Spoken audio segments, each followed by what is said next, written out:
adalah kami dari Kelompok 1. Assalamualaikum warahmatullahi wabarakatuh. Hai teman-teman, kami mahasiswa dari Universitas Baitur Rahmah Padang, Program Studi Pendidikan Dokter, Fakultas Kedokteran Universitas Baitur Rahmah. Di sini kami akan menjelaskan implementasi nilai-nilai Pancasila dengan anggota kelompok sebagai berikut.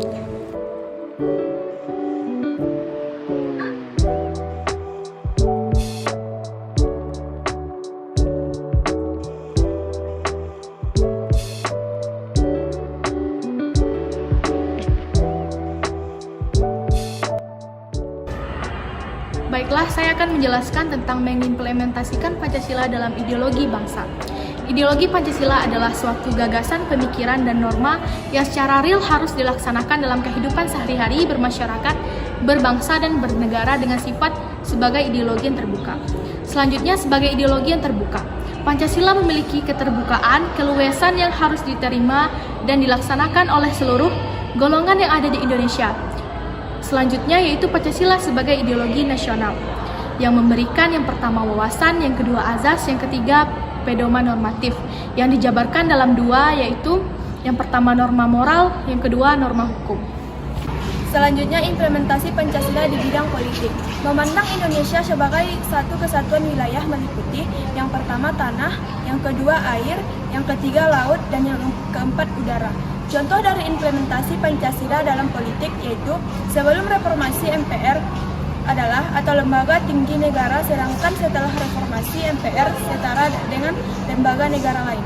Selanjutnya di sini saya akan menjelaskan implementasi Pancasila dalam bidang ekonomi.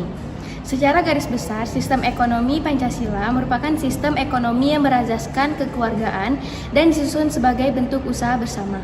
Sebagai dasar negara, Pancasila dijadikan pedoman dalam kehidupan berbangsa dan bernegara.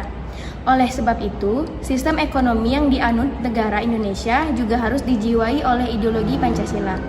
Beberapa implementasi nilai-nilai Pancasila dalam bidang ekonomi yaitu yang pertama, ketuhanan Yang Maha Esa, artinya berlakunya etika dan moral agama, bukan materialisme semata. Kemanusiaan yang adil dan beradab, yaitu tidak mengenal pemerasan atau eksploitasi. Kesatuan Indonesia yaitu berlakunya kebersamaan, asas kekeluargaan, sosialisme, dan sosialdemokrasi dalam ekonomi. Kerakyatan yakni mengutamakan kehidupan ekonomi rakyat dan hajat hidup orang banyak. Usaha-usaha kooperatif seharusnya menjiwai perilaku ekonomi perorangan dan masyarakat. Keadilan sosial yakni asas persamaan atau emansipasi. Tujuan akhir dari sistem ekonomi yang berlandasan Pancasila adalah mewujudkan kemakmuran rakyat secara maksimal. Selanjutnya yaitu implementasi Pancasila dalam bidang sosial budaya. Sila pertama yaitu ketuhanan Yang Maha Esa atau monoteisme dengan toleransi kebebasan untuk memeluk agama dengan keyakinannya dan beribadah menurut agama dan kepercayaannya masing-masing. Yang kedua yaitu nilai kemanusiaan yang adil dan beradab. Dalam sila ini tersimpul nilai kemanusiaan yang lengkap, yang adil, serta bermutu tinggi karena kemampuannya berbudaya. Yang ketiga yaitu nilai persatuan Indonesia, nilai yang menjunjung tinggi tradisi kejuangan dan kerelaan untuk berkorban dan membela kehormatan bangsa dan negara.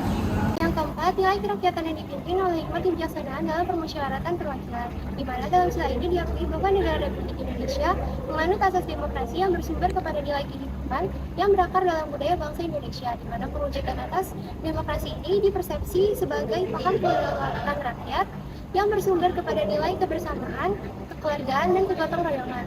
Kemudian yang kelima, nilai keadilan sosial bagi seluruh rakyat Indonesia, di mana nilai yang terkandung dalam sila kelima ini meliputi nilai keselarasan, keseimbangan, keserasian yang menyangkut hak dan kewajiban yang dimiliki oleh rakyat Indonesia tanpa membedakan asal suku, agama, budaya.